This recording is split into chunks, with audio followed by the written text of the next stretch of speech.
Greetings.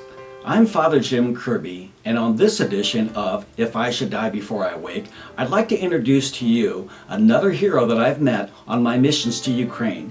But before we get to that, I'd like to mention a few things that are happening with the Russian war in Ukraine. On Palm Sunday, Russia deliberately bombed the city square of the beautiful city of Sumy in northern Ukraine. The Russian ballistic missile attack killed 35 people, including 2 children, and wounded over 100 innocent civilians. This was no accident. It was an intentional, grisly, and brutal attack on innocent civilians on a Palm Sunday. I would like to remind you all not to believe the propaganda and the lies that come from the Kremlin. Vladimir Putin is a liar, a terrorist, and a killer. Please keep the people of Ukraine in your prayers, and especially the people of Sumy who are suffering so much. After the war broke out, I got involved with the organization Iowa Stands with Ukraine, an organization that supports Ukrainians living here in Iowa and also organizes rallies and support for the war effort in Ukraine. Through that group, I met Marie and Sveta, a Ukrainian family living here in Iowa, and I agreed to bring some electronics to a volunteer group involved with the war effort near Kyiv on my next mission. I was to deliver the electronics to a local community leader named Raisa Shmatko, who lives in a village just outside of Kyiv. I met Raisa at her home, and I learned very quickly just what a special and heroic person Raisa Shmatko truly is.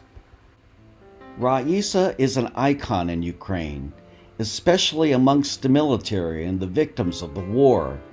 She is a well-known person in public and political circles. She has been instrumental in helping to direct the country toward independence, freedom, and peace. She was an activist and a leader in the Revolution of Dignity beginning in 2013 as Ukraine fought to shake itself from the Russian-backed Ukrainian president at the time, Viktor Yanukovych. The protest turned deadly as Yanukovych turned the state military on the peaceful protests. There was Raisa in the middle of it all, organizing resistance, humanitarian aid, and medical support to the protesters and victims of the violence. There is a brilliant documentary on Netflix about the Revolution of Dignity called Winter on Fire. Since then, Raisa has organized volunteers for various humanitarian efforts, including now in the midst of the Russian invasion. She's received over 40 awards from military units at the front. The land forces of Ukraine honored her by issuing an honorary coin inscribed with her military call sign, Mrs. Raisa. She was named Kyiv Woman of the Year in 2014. Just recently, she was honored with the International Guardian of Humanity Award that honors outstanding women for their efforts toward the development of their countries. Currently, she is the leader of the Women for a Free Ukraine organization, and her home in Bortnichi is the headquarters for her operation that she created at the start of the war in 2022. When I arrived, I was warmly greeted by Raisa, and I was given a tour of her impressive operation. From her headquarters, she's able to deliver the necessary assistance to fighters at the front at least twice a month, including delivering 2 to 3 tons of humanitarian aid to the deoccupied territories of Ukraine. After the tour, I was invited into what I call the hut, a place for gathering and socializing with family, the many guests and volunteers that are drawn there. It has become one of my favorite places in the whole world. While I can't speak Ukrainian, Raisa's daughter Elena translates for me. I just like to watch all the soldiers, the journalists, and the celebrity or two that stop by just to be with Raisa and her family. I've celebrated Christmases with Raisa, her family, and her friends, including Larissa and Victor, a married couple who lived with Raisa in an apartment on the property. They fled their home in Bakhmut when the Russians occupied and destroyed their town, but they had nowhere to go, but Raisa gladly took them in. The traditions and festivities of Christmases at Raisa's home are always wonderful, memorable, and poignant. In January of 2023, while I was in Ukraine, there was another large-scale drone attack by Russia over the Kyiv area. And while Ukrainian air defense has improved, still, when drones are shot down, they do land and explode. One of the drones that was shot down over Kyiv landed and exploded on a home not far from Raisa's home in Bortnichi. A family of 3 was severely injured in the explosion.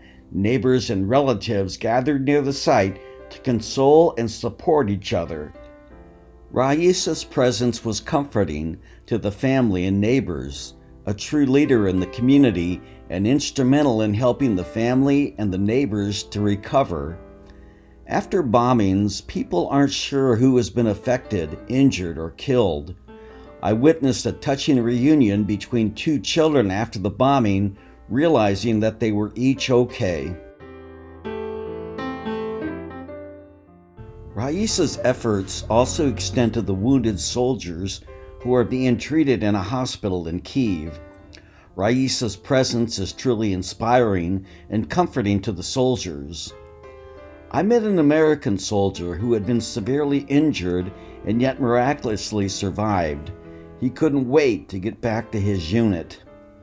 Raisa is truly a gift and an inspiration to the people of Ukraine, and she is a hero and an inspiration to me.